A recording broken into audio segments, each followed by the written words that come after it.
Shalom saudara-saudara terkasih dalam Kristus. Selamat datang di Lembaga Anthony Chang Ministry International, lembaga yang menjadi wadah pertumbuhan rohani kita bersama-sama di dalam Kristus. Sesaat lagi kita akan memulai Sunday Service minggu ini. Harap mempersiapkan diri dan hati bersama keluarga dan orang-orang terkasih dengan posisi duduk yang baik dan nyaman. Kita belajar mengimani dan bertumbuh bersama dalam Kristus. Selamat beribadah dan Tuhan Yesus memberkati.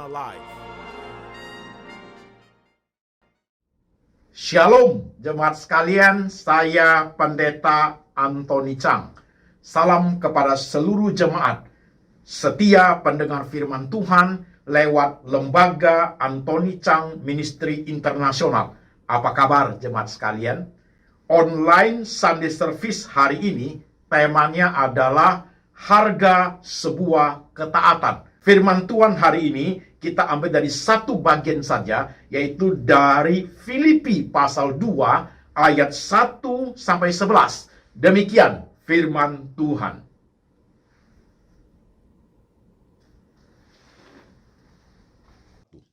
Jadi karena dalam Kristus ada nasihat, ada penghiburan kasih, ada persekutuan roh, ada kasih mesra dan belas kasihan.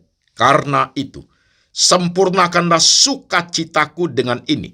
Hendaklah kamu sehati sepikir, dalam satu kasih, satu jiwa, satu tujuan, dengan tidak mencari kepentingan sendiri atau puji-pujian yang sia-sia. Sebaliknya, hendaklah dengan rendah hati yang seorang menganggap yang lain lebih utama daripada dirinya sendiri.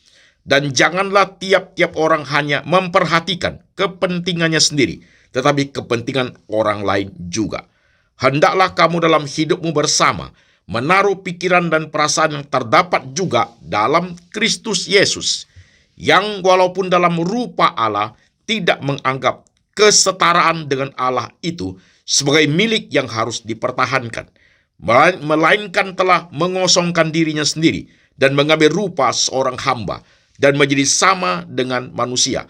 Dalam keadaan sebagai manusia, ia telah merendahkan dirinya dan taat sampai mati, bahkan sampai mati di kayu salib. Itulah sebabnya Allah sangat meninggikan dia dan mengaruniakan kepadanya nama di atas segala nama, supaya dalam nama Yesus bertekuk lutut segala yang ada di langit, yang ada di atas bumi, dan yang ada di bawah bumi, dan segala lidah mengaku Yesus Kristus adalah Tuhan, bagi kemuliaan Allah Bapa. Amin. Saudara-saudara sekalian, firman sudah kita baca. Sekarang saya mengajak setiap jemaat, mari kita tunduk kepala, kita berdoa. Tuhan Yesus, kami sudah membaca firman-Mu. Kami sudah mendengarkan firman-Mu. Sekarang roh Tuhan bekerja, mengurapi hamba-Mu ini, boleh menyampaikan firman Tuhan ke dalam bahasa yang gampang dimengerti oleh seluruh lapisan jemaat. Kami ingin cinta Tuhan. Kami ingin mengiring Yesus. Ajar kami di dalam ketaatan kami Tuhan untuk mengiring Engkau. Beri kami firman yang kuat meneguhkan rohani kami. Kami siap hati, kami siap pikiran, kami siap iman untuk diberkati oleh firman Tuhan. Tuhan Yesus berbicara, kami mendengar. Dalam nama Tuhan Yesus kami berdoa. Amin. Shalom jemaat sekalian. Apa kabar?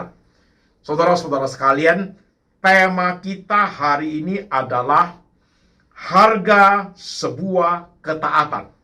Harga sebuah ketaatan. Saudara-saudara sekalian, tema ini menarik, saudaraku. Karena ketika bicara mengenai ketaatan, ini menjadi suatu challenging, menjadi suatu pergumulan bagi setiap kita orang percaya yang mau mencintai dan mengikuti Tuhan Yesus.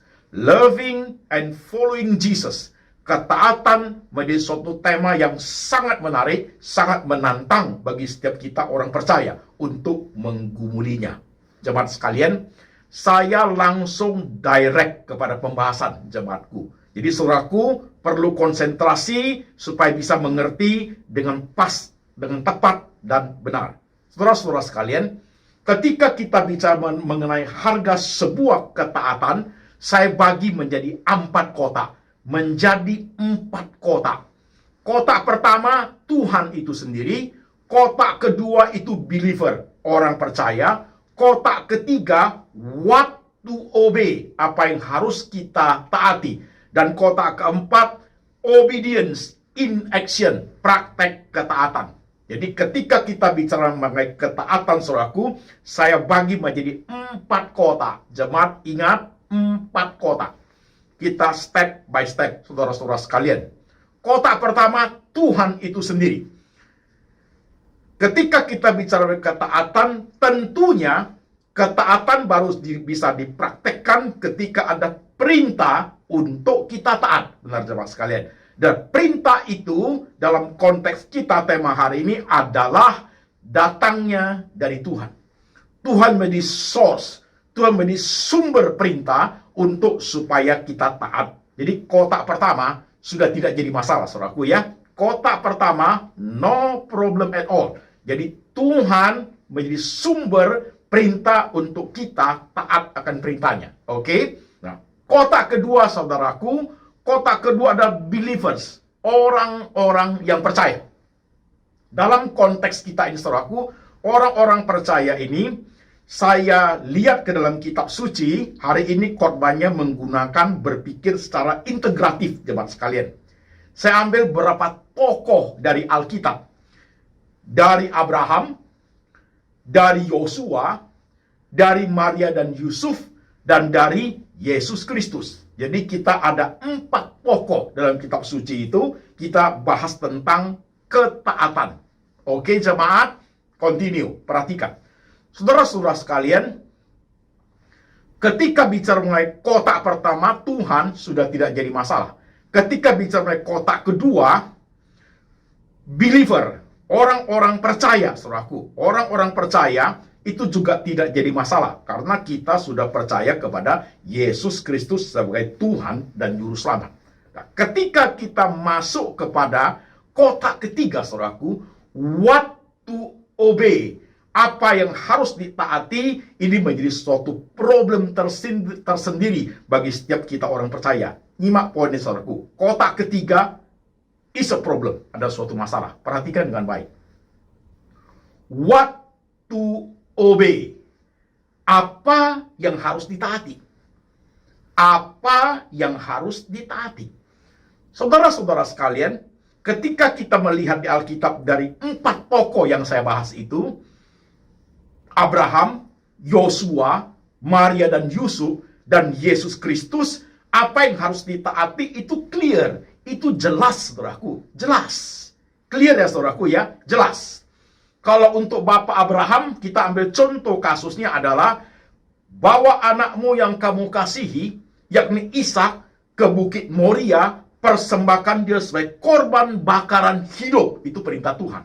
Abraham harus taat. Jadi apa yang harus ditaati, perintahnya clear, jelas. Persembahkan anakmu sebagai korban bakaran hidup ke tempat yang aku tunjukkan kepadamu. Itu jelas, saudaraku ya, clear. Bagaimana dengan Yosua? Sama. Ketika Musa sudah mati, Tuhan memanggil Yosua, abdi Musa itu, untuk pergi menduduki tanah perjanjian. Kemana kau pergi, tidak ada seorang pun yang bisa bertahan menghadapi engkau. Di mana kakimu menginjak tanah itu, aku berikan kepadamu, seperti yang sudah kujanjikan kepada bangsa Israel. Tuhan bersumpah. Jadi panggilan untuk Yosua mentaati perintah itu jelas. Pergi untuk menduduki kota perjanjian, saudaraku. Tanah perjanjian. Jelas ya, saudaraku ya. Dan untuk Maria dan Yusuf juga clear, jelas. Salam bagimu, hai Maria. Sesungguhnya engkau akan mengandung, melahirkan seorang anak yang akan menjadi juru selamat bagi orang berdosa. Yusuf, jangan engkau takut mengambil Maria sebagai istrimu, karena yang dikandungnya adalah dari Roh Kudus. Ia akan lahirkan seorang juru selamat. Kepada Yusuf clear perintahnya, kepada Maria clear perintahnya lewat malaikat, supaya mereka taat menjalankan tugas panggilan untuk melahirkan Yesus Kristus sebagai Tuhan dan Juru Selamat. Clear, saudaraku ya. Jelas ya. Untuk Yesus Kristus juga clear perintahnya. Aku diutus oleh Bapa untuk mati di atas kayu salib, menebus orang berdosa. Itu clear, saudaraku. Perintahnya clear. Yesus menjalankan ketaatannya lewat perintah Bapa dari surga untuk mati di atas kayu salib untuk menebus orang berdosa. Jadi perintahnya, kotak ketiga, what to obey, itu clear, jelas, saudaraku, clear. Nah, sekarang jemaat menyimak pelan-pelan. Saudara-saudaraku, untuk kotak ketiga ini memang suatu problem, saudaraku. Bagaimana dengan kita? Kalau ketaatan secara umum, saudaraku, working is a calling. Bekerja suatu panggilan. Melayani pun suatu panggilan. Berkhotbah pun suatu panggilan. Married is a calling. Menikah pun suatu panggilan. Beranak cuculah. Itu kan suatu panggilan, saudaraku. Tidak menikah itu suatu pilihan. Nah, saudara-saudara sekalian, itu adalah ketaatan secara umum. Karena orang yang tidak percaya Tuhan Yesus sebagai Juru Selamat pun, mereka menjalankan hal yang sama. Sayang keluarga, sayang anak cucu, hidup dengan baik, kerja, kuliah, menikah, berusaha, itu panggilan ketaatan secara umum, saudara sekalian. Tetapi ketika kita persempit konteksnya, masuk ke dalam konteks orang percaya, ketaatan itu, panggilan ketaatan itu secara khusus, saudaraku. Karena sudah berkaitan tentang pelayanan di gereja Tuhan. Itu sudah beda, sudah tidak sama. Tadi secara umum, orang tidak percaya pun akan melakukan hal yang sama. Nah, saudara sekalian, untuk konteks ini, untuk poin ini, jemaat harus menyimak dengan pas, saudaraku. What to obey, kotak ketiga itu, saudara sudah jelas. Saudara harus klarifikasi dulu hal ini. Mungkin ada jemaat yang berpikir, aku nggak ngerti Pak Pendeta. Nggak tahu hari ini mau buat apa. Bisnis pun bingung. Ya, aku anak muda, kuliah juga kagak, kerja juga enggak. Nggak ngerti what is life for, Pak. Nah, kalau saudara sudah pemuda, atau saudara sudah sebaya, tidak tahu harus berbuat apa, ada something wrong dalam hidupmu itu. Kamu bukan orang yang giat, kamu bukan seorang fighter untuk menggumuli panggilan hidup, saudaraku. Itu bisa asal hidup. Jadi tidak ada gairah, spirit, kekuatan, kesungguhan untuk menekuni panggilan. Itu problemnya, saudaraku. Itu problemnya. Hidup apa adanya. Waktu lewat begitu saja. Asal ada panggilan, ada pekerjaan, nantilah kapanlah kalau ada waktu. Orang seperti itu biasanya. Akhirnya pada saat sudah pemuda, pada saat sudah sebaya, bahkan sudah usia 50, doing nothing. Gak buat apa-apa. Tidak mungkin orang yang diberkati Tuhan, hidupnya tanpa ada arah hidup. Tanpa ada suatu planning dari Tuhan. Tanpa ada suatu rencana Tuhan dalam diri orang percaya itu. Tidak mungkin. Yang mungkin adalah orang itu malas. Orang itu tidak berpikir kreatif. Orang-orang demikian itu hidup sesuka hati. Ya, tidak ada fighting spiritnya. Itu loh, saudaraku. Oke? Jadi kotak ketiga, what to obey, ketika masuk dalam konteks khusus kita orang percaya, saudaraku, itu sudah masuk dalam konteks pelayanan. Jelas hidupmu? Sampai poin ini dulu. Abraham jelas. Yosua jelas. Yusuf Maria jelas. Bagaimana dengan jemaat? Panggilan apa? Pelayanan, pekerjaan, kuliah, menikah, doing business, jelas gak panggilanmu itu? Ini harus clear loh poin ketiga ini, saudaraku. Kalau tidak, nanti kita masuk ke poin kotak keempat. Obedience in action itu problemnya lebih besar, jemaat sekalian, lebih besar. Pelan-pelan menyimak khotbah hari ini. Gimana dengan kotak ketiga ini? What to obey. Dalam konteks ketaatan umum, sudah saya jelaskan. Dalam konteks ketaatan khusus, dalam konteks kita orang percaya, apa pelayananmu di gereja? Sebagai apa di gereja? Sebagai pelayan, sebagai diaken, sebagai majelis, sebagai pendoa, sebagai pendeta, sebagai konselor, sebagai dosen teologi, sebagai mahasiswa teologi ya. Dalam konteks seperti itu, saudaraku, itulah ketaatan yang harus dijalankan. Panggilan itu harus clear, saudaraku. What to obey itu harus clear.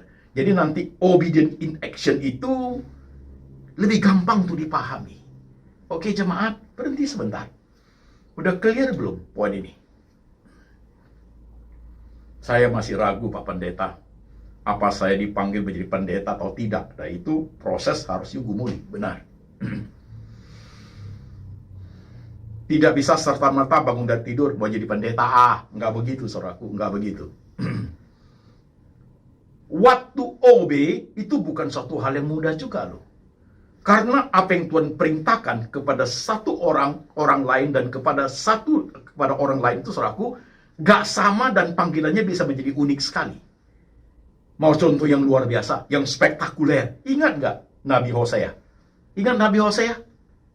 Tuhan suruh loh itu. Tuhan suruh Nabi Hosea, kawinilah perempuan sundal dan lahirkan 3 anak. Anak pertama kasih nama Yisrael. Anak kedua kasih nama Lo-ruhama. Anak ketiga kasih nama Lo-ami. Dari perempuan sundal, Hosea disuruh menikahi Gomer, saudaraku. Coba kontekstualisasi ke zaman sekarang. Pendeta disuruh menikah kepada perempuan sundal. Carilah perempuan sundal di daerah orang malam, jam 00:24 ke malam. Banyak tuh saudaraku, kawinin mereka. Gak gampang kan? Itu perintah Tuhan loh. Tuhan yang suruh loh itu jemaat. Tuhan yang suruh loh. Bapak Abraham, persembahkan anakmu. Tuhan yang suruh loh saudaraku. Tuhan yang suruh loh. Jadi saudara-saudara sekalian, poin ini, kotak ketiga ini, what to obey. Saya harus clear, jemaat juga harus clear, harus jelas. Udah? Nah kalau sudah, kita masuk kotak keempat. Kotak keempat, obedience in action is a big problem. Masalah menjadi besar. Nah sekarang sebelum masuk ke situ, saya perlu membahas sesuatu yang lebih oke, artinya menolong kita memahami obedience in action. Jemaat menyimak. Tuhan Yesus dengan kita itu berbeda jemaat sekalian. Berbeda. Obedience-nya dalam obedience in action-nya saudaraku itu berbeda.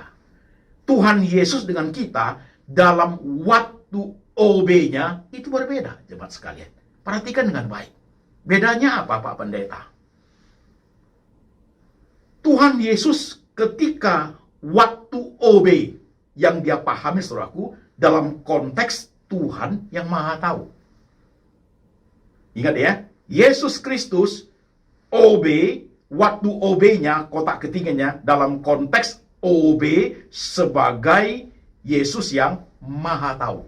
Maka di Alkitab Yesus selalu mengatakan, anak manusia akan diserahkan, disalibkan. Pada hari ketiga dia bangkit dari antara orang mati. Yesus tahu loh, ada di antara kalian yang akan menyerahkan aku. Jadi Yesus obey di dalam kemahatauannya. Sementara kita obey di dalam sedikit tahunya kita. Ini problem saudaraku. Perhatikan poin ini menjadi penting supaya tema ini menjadi menarik. Center poinnya adalah poin ini saudaraku. Yesus obey di dalam kemahatauan Tuhan Yesus. Kita obey di dalam sedikit tahunya kita. Ini luar biasa jemaat sekalian. Perhatikan, saya jelaskan lebih detail sedikit. Dan kita tidak pernah akan bisa seperti Tuhan Yesus dalam obedience in action itu, gak bisa. Coba saudara bayangkan. Kita disuruh taat, punya kemampuan Maha Tahu. Itu mengerikan jemaat sekalian. Itu mengerikan. Misalnya saudara disuruh pergi mission trip ke satu kota pedalaman begitu. Sebelum pergi, saudara sudah kan Maha Tahu, udah tahu semua. Saudara akan disalib di situ, saudara akan dibuka pakaiannya, saudaraku, dipermalukan di situ. Saudara pergi, sudah tahu semua loh. Tidak akan pergi. Tahu aja ada kerusuhan aja juga nggak pergi kok. Pakai bermacam alasan kita. Nggak jadi mission trip, Anak lagi sakit, lagi nggak enak badan, lagi mencret 1001 alasan. Karena kita tahu di situ akan ada kerusuhan. Nah mungkin kita bisa. Tapi Yesus Kristus, saudaraku, ketika menjalankan ketaatannya, dia sudah tahu semua. Dia tahu semua. He did come. Dia tetap datang untuk menjadi ketaatan itu. Itu luar biasa, jemaat sekalian. Dan kita tidak punya dimensi seperti itu. Dimensi kita adalah kita obedient in action di dalam sedikit taunya kita, di dalam limitasi kita, di dalam keterbatasan kemauan kita. Itu yang the best yang Tuhan kasih pada kita. You don't know tomorrow.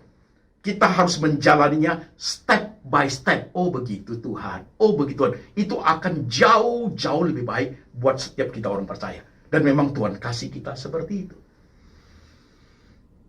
Saudara perhatikan. Obedient in action. Kotak keempat.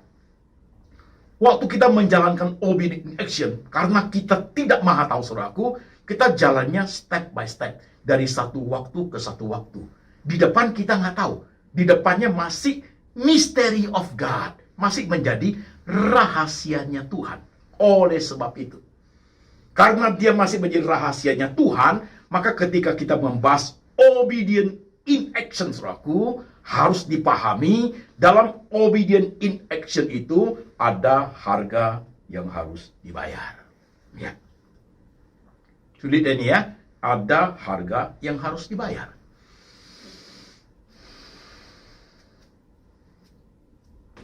Korban perasaan, misal saudaraku, waktu engkau menjalankan ketaatan yang Tuhan perintahkan itu, mungkin ketaatan itu harus berkorban perasaan. Ya. Korban harga diri, sangat bisa. Korban fisik, lebih bisa. Korban relasi, iya. Korban tenaga, waktu, dan harta benda, iya. Inilah obedience itu. Saudara mau menjalankan? Yesus korban perasaan. Dipermalukan, saudaraku. Korban harga diri. Mereka membagi-bagikan pakaianku. Mereka membuat undi atas jubahku tanpa ada pakaian sama sekali. Yesus korban relasi. Bahkan kalau saudara baca di Markus, saudaraku, di Markus 3, ya, saudaraku, Markus 3 ayat 3 pasal 3 ayat 21, saudaraku, itu dikatakan saudara keluarga Tuhan Yesus itu sudah menganggap Yesus itu sudah tidak waras loh. Sudah menjadi orang gila, saudaraku, karena apa yang diajarkan. Korban relasi. Bahkan di atas kayu salib Tuhan juga berdoa, Allahku, mengapa engkau meninggalkan aku? Jadi saudaraku, suatu obedient in action itu ada harga yang harus dibayar. Ya, di dalam ketidakmahatauan kita loh. Ini menarik sekali korban ini, saudaraku. Saudara, coba menyimak apa yang saya katakan. Kadang kita ini, saudaraku, ya, korban sedikit aja, saudaraku, kita sudah gak mau taat loh. Kok saya melayani Tuhan hidup jadi susah? Kok saya melayani Tuhan anak saya ada masalah? Kok saya melayani Tuhan saya kok jadi sakit? Kenapa saya melayani Tuhan omset perusahaan saya menjadi turun terus? Kok saya melayani Tuhan, Tuhan tidak jaga keluargaku, ada yang meninggal karena kecelakaan? Baru membayar harga, saudaraku, untuk obedient in action aja, baru bayar harga sedikit aja, kita sudah mulai nggak mau tahan loh. Is it true? Perhatikan. Nggak mudah ini khotbah ini. Kena langsung kepada setiap kita. Pacarmu tinggalkan kamu, belum tentu kamu mau pelayanan lagi loh. Berkobar-kobar melayani Tuhan dalam doa, melayani Tuhan sebagai diaken, tiba-tiba you punya perusahaan, omsetmu itu, saudaraku, pilot perusahaanmu, belum tentu you mau tetap setia melayani Tuhan. Itu harga harus dibayar dalam suatu ketaatan. Bapak Abraham saja, saudaraku, persembahkan anakmu, itu korban relasi. Anaknya harus dikorbankan. Itu besar sekali, jemaat sekalian. Suatu ketaatan, harga yang harus dibayar adalah korbankan anak. Tidak mudah, bukan? Tidak mudah, bukan? Kalau saudara masih sini, saudaraku, kontemplasi. Kontemplasi. Saya khawatir sekali dalam kehidupan berjemaat untuk zaman sekarang. Christianity today. Selalu, kalau namanya taat, selalu harus ada sesuatu yang Tuhan beri baru mau taat. Ketaatan itu bayar harga, saudaraku, kadang-kadang lewat penderitaan, lewat putusnya relasi, lewat korban perasaan, lewat penderitaan fisik, tidak dihargai orang. Iya. Saya ambil contoh hidup saya. Dalam belakangan, saudara kan tahu apa yang terjadi pada saya. Iya kan? 5 tahun terakhir ini, saya hidup menjadi seorang pendeta. 5 tahun terakhir ini, sejak zaman COVID, operasi jantung, pendarahan mata, mata kanan menjadi buta, mata kiri pendarahan total, tinggal 16% penglihatannya. Betapa sulitnya melihat apa tangan meraba-raba, karena sudah sulit lihat, ya, saudaraku. Tidur pun karena pendarahan terus tidak boleh tidur telungkup atau telentang. Tidur dalam posisi duduk di kursi selama 6 bulan. Belajar untuk taat. Masih bisa khotbah? Masih. Sudah tidak bisa khotbah keluar. Karena operasi jantung tidak boleh berteriak. Mata pendarahan tidak bisa keluar. Covid pada saat itu tidak bisa keluar. 3 tahun saya di rumah, saudaraku. Masih mau taat? Dalam keadaan seperti itu? Iya. Sampai minggu lalu. 2 tahun lalu dioperasi mata ini, yang retina, pendarahan retina itu, bisa melihat 80%. Seminggu lalu dioperasi lagi, dipasang laser, dipasang itu, saudaraku, lensa di dalam mata kiri ini, saudaraku, sekarang bisa melihat 98%. Kata dokter, 2% adalah masalah faktor usia. Saya bisa melihat 98%, saudaraku, walaupun kanan ini sudah buta, saudara sekalian. Itu harga yang harus saya bayar, saudaraku. Bukan 1-2 hari, saudaraku. Jadi proses bertahun-tahun. Dalam pergumulan, kesulitan, tantangan, melihat susah sekali. Jantung yang operasi sulit sekali. Saya belajar untuk apa artinya, saudaraku, harga sebuah ketaatan itu. Dan ketika kita mempraktekkan ketaatan seperti itu dengan segala resiko harga harus dibayar, ada blessing enggak Pak ketaatannya? Lihat aja Bapak Abraham. Karena engkau taatkan firmanku, maka aku memberkati engkau berlimpah-limpah. After obey, ada blessing. Lihat aja Yosua. Ketika dia sudah taat menjalankan perintah Tuhan, blessingnya apa, saudaraku? Mereka mendapatkan tanah perjanjian. Lihat aja Yusuf dan Maria. Is it right? Ya, saudaraku, kalau mau bicara mengenai harga sebuah ketaatan, kalau kita tidak mau bayar harga, saudaraku, kita tidak berani berkorban untuk ketaatan itu nonsense. Omong kosong kita ini, saudaraku. Hanya kata-kata saja. Waktu in action-nya, saudaraku, kita kabur. Kita lari dari kenyataan. Itu banyak orang Kristen seperti itu.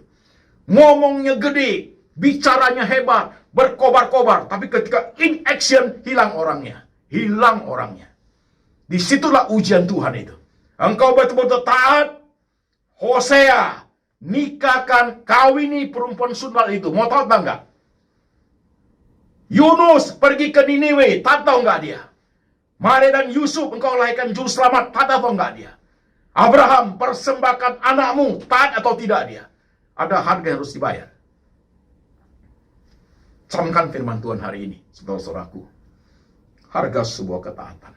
Waktu you kontemplasi, setelah itu kontemplasi ya, yang 5 menit, 10 menit, yang 1 jam, yang di kantor, yang di Starbucks 5 menit, sambil minum kopi.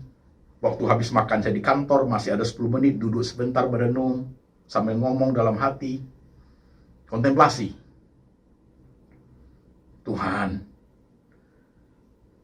saya kurang sekali dalam membayar harga untuk ketaatan. Saya lemah sekali di bidang itu. Cepat sekali saya berdalih, Tuhan. Saudara dan saya harus jujur dalam hal ini. Saya terlampau memperhitungkan banyak hal. Saya hitung untung ruginya, Tuhan. Saya ketaatan itu bagi saya ada sesuatu yang jauh daripada komitmen saya. Engkau itu orangnya. Menjadi pengikut Yesus yang setia. Kadang badannya rusak, saudaraku, tapi tetap setia. Bisa nggak? Rasul Paulus itu hampir buta dia, tapi tetap dia setia melayani Tuhan. Bisa nggak? Saudara pikir sampai di sini. Kadang saudara sudah nggak ada pekerjaan, saudara sudah uring-uringan, hidup pun sudah nggak benar, hidup pun sudah ikut orang nggak benar, doa pun sudah tidak. Ketaatan itu sedang diuji. Bayar harga. Di tengah semua apa yang kamu miliki sudah nggak ada. Masih ada tersisa ketaatan nggak?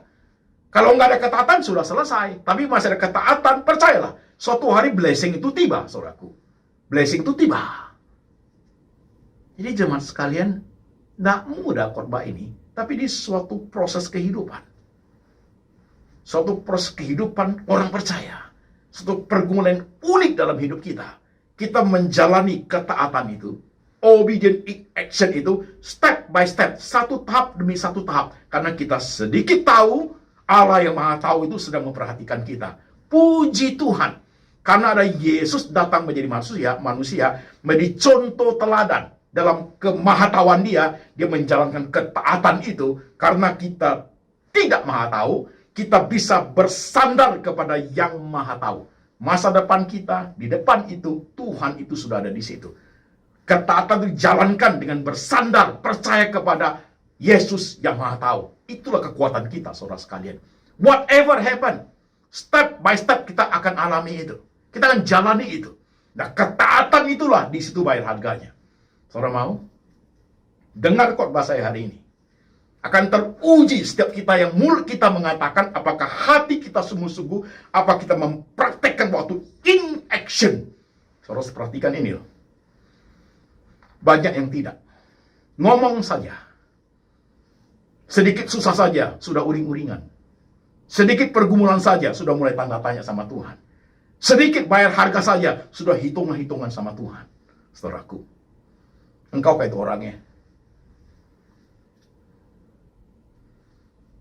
Harga sebuah ketaatan. Tidak murah. Tidak gampang. Bahkan harga sebuah ketaatan ada orang bayar dengan darah, saudaraku. Dengan kematian. Iya. Yesus Kristus orangnya. Ayat yang kita baca tadi itu. Dia tidak mempertahankan kesetaraannya. Mengambil rupa seorang manusia. Bahkan menjadi hamba. Dan taat mati sampai mati di atas kayu salib, saudaraku. Itu ketaatan obedient in action itu sampai mengalirkan darah. Ia mati di atas kayu salib. Itu ketaatan luar biasa. Dan Tuhan sudah tahu itu akan terjadi. He did come. Dia tetap datang untuk menjalankan ketaatan itu. Contoh yang sangat sempurna. Saudara nyimak khotbah hari ini. Siapa tahu khotbah ini menegur keras engkau. Tidak taat dalam kekudusan hidup. Tidak taat menjalankan perintah Tuhan untuk mengasihi keluargamu. Tidak taat dalam doing bisnis, engkau bisnis yang tidak baik. Tidak taat hidup sebagai pemuda-pemudi yang baik. Tidak taat sebagai seorang pelayan Tuhan. Seorang memutarbalikkan fakta. Mempermainkan gereja Tuhan. Memanipulasi jemaat. Hati-hati saudara sekalian. Itu tidak dihitung ketaatan. Itu sudah jauh menyimpang dari apa yang Tuhan mau. Jemaat sekalian. Menyimak khotbah hari ini. Coba saudara perhatikan pelan-pelan khotbah hari ini. Tidak bisa sekali dengar saudaraku. Dengar 5 kali. Sambil oret-oret apa yang sedang saudara alami hari ini. Masihkah kita taat? Still, waktu obedient in action itu. Terujikah kita? Sungguhkah kita? Lihat semangat saya. Lihat kesungguhan saya. Mata saya Tuhan sudah kasih 98% saya melihat. Saudaraku. Mata kanan buta total. Enggak jadi masalah. Enggak jadi masalah.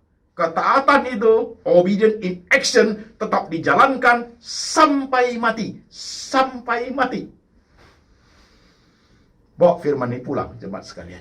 Lihat dirimu masing-masing.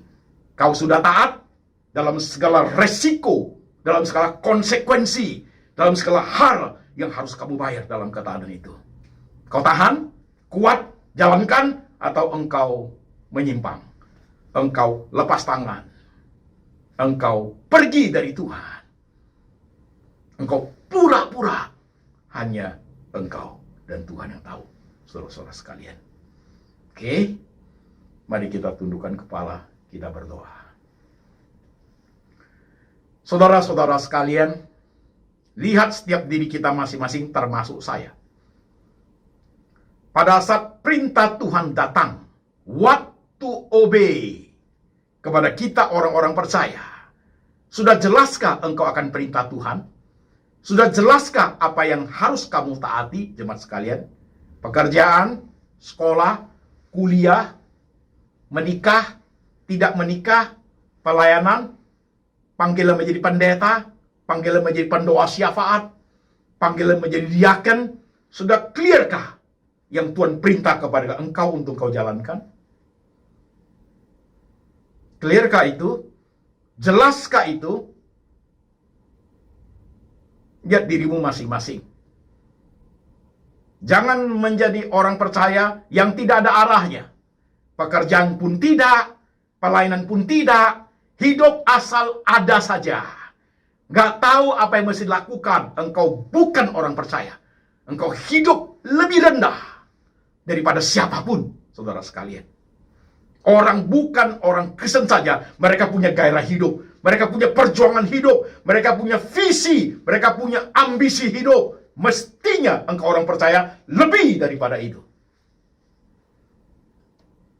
Ketika obedient in actionmu diuji, harga yang harus dibayar, kau kuat bertahan kepada Tuhan yang Maha Tahu itu, Tuhan yang sedang berdiri di masa depanmu itu, yang sedang memperhatikan prosesmu itu.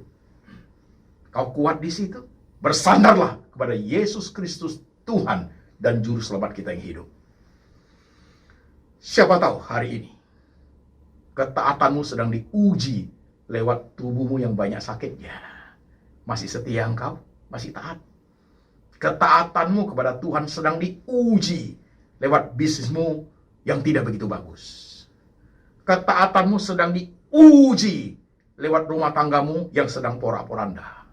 Ketaatanmu sedang diuji lewat hidupmu yang tidak begitu sukses.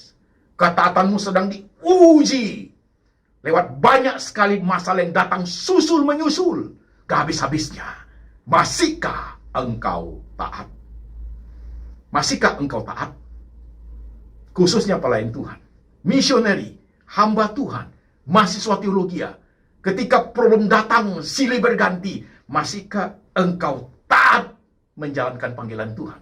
Ini pertanyaan penting. Tuhan Yesus, lihat setiap hati kami. Ajar kami Tuhan, melihat engkau menjadi suatu contoh hidup, suatu teladan kehidupan dalam menjalankan ketaatan. Kami punya contoh, kami punya teladan, kami punya guru yang agung, kami punya Allah yang Maha Tahu. Ajar kami ya Tuhan, menjalani hidup ini step by step. Pegang tangan-Mu ya Tuhan Yesus, supaya kami kuat ya Tuhan. Arahkan kami kepada kehendak-Mu ya Tuhan, supaya hidup ini seturut dengan firman. Perhatikan setiap umat-Mu yang sedang berdoa Tuhan Yesus. Letakkan tangan-Mu di kepala mereka. Letakkan tangan-Mu di hati mereka ya Tuhan. Teguhkan iman mereka. Teguhkan perjalanan hidup mereka ya Tuhan. Supaya mereka obey harga yang harus dibayar dalam suatu ketaatan. Mereka berjalan bersama dengan Tuhan. Dan inilah berkat yang Kau turunkan buat umat-Mu Tuhan. Kasih dari Allah Bapa turun atas engkau. Yesus Kristus gembala yang baik mengembalakan engkau. Dan Tuhan Roh Kudus selalu mengingatkan engkau akan kitab suci. Hidup seturut dengan firman sampai selama-lamanya. Sampai suatu hari Tuhan datang kembali menjemput setiap orang percaya. Dalam nama Tuhan Yesus. Amin.